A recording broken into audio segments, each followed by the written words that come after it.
Dobro večer drugovi i drugarice, gospodo vozači. Ovaj video večeras će biti malo kraći. Želio bi se ekstra zahvaliti dvijema osobama. Znači to je vozač kamiona iz Švedske i kamion pilot iz Zagreba iz Hrvatske. Hvala obojici što ste me podržali na vašim kanalima i što ste me izreklamirali izvan svih mojih očekivanja. Znajte, baš sam dužnik do kraja života, ili dok se vam ne odužim, malo šale.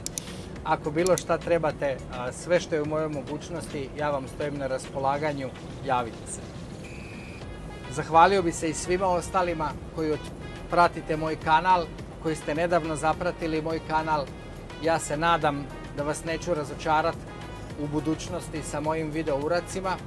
Dobio sam i masu pozitivnih komentara, što mi je jako drago.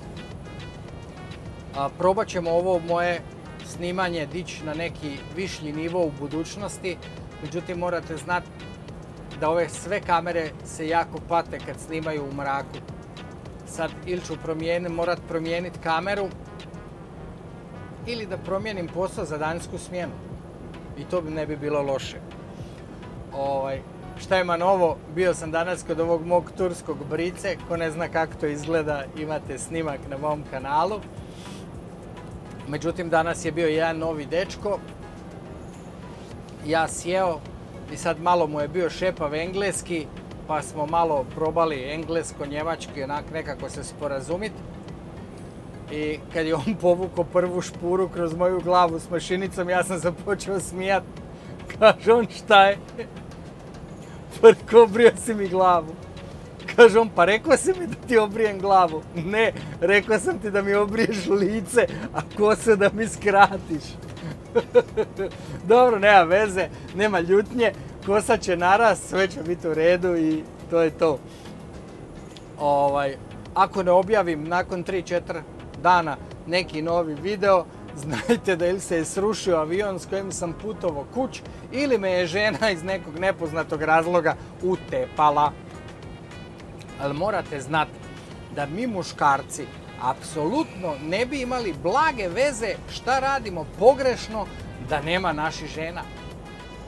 Zato, drage žene, hvala vam. I još jedna stvar, ako ne znate kakve su boje slovenski tenkovi, ja ću vam reći. Oba dva su zelena. Ako neko od vas nije zapratio šofera kamiona iz Švedske i kamion pilota iz Zagreba iz Hrvatske, ostavit ću linkove u opisu videa.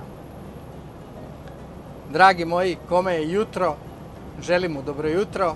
Kome je dan, želim mu dobar i uspješan dan. Kome je veče, želim mu dobro veče ili laku noć.